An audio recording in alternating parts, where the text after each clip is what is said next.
तर दुसरीकडे तुळजापूरमध्ये तुळजाभवानी देवीच्या नवरात्र उत्सवाची जोरदार तयारी सुरू आहे। नवरात्र उत्सव कालावधीमध्ये देवीचा छबिना मिरवणुकीसाठी जोरदार तयारीची लगबग सुरू आहे। ही मिरवणूक वाघ, सिंह, हत्ती, घोडा, मोर, गरुड या वाहनांवर काढली जाते आणि त्याला रंगरंगोटी केली जाते। तुळजाभवानीतील पोद्दार कुटुंबीय हे काम करतायत। 2 पिढ्यांपासून त्यांच्याकडून ही सेवा केली जाते।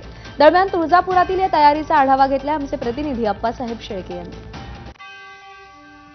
तुळजाभवानी देवीच्या शारदीय नवरात्र महोत्सवाची तुळजाभवानी मंदिरात जोरदार तयारी सुरू आहे। नवरात्र काळामध्ये देवीचा छबिना ज्या वाहनांवर काढला जातो त्या वाहनांच्या रंगरंगोटीच्या कामानं वेग घेतलाय। तुळजापुरातले स्थानिक कलाकार अक्षय पोद्दार आपल्यासोबत आहेत। अक्षय, किती काम बाकी आहे आणि आता कधीपर्यंत हे पूर्ण होईल? काम 14 तारखेपर्यंत होईल।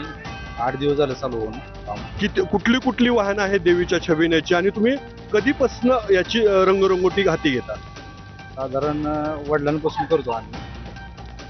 1985 पासून वडील करत होते। आनंदी वातावरण असतं रंगरंगोटी करताना, लई त्रास होत नाही, अगदी आनंदात होतं काम।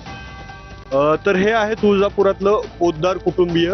2 पिढ्यांपासून वडिलांच्या नंतर त्यांची मुलं या काम पूर्णपणे पार पाडतायत। 22 तारखेला घटस्थापनेनंतर नवरात्र उत्सवाला प्रारंभ होईल। त्या अगोदर ही जी कामं आहेत ती पूर्ण केली जात आहेत। देवीच्या छबिन्यासाठीची जोरदार तयारी सुरू आहे। अप्पासाहेब शेळके, एबीपी माझा, धाराशिव, तुळजापूर।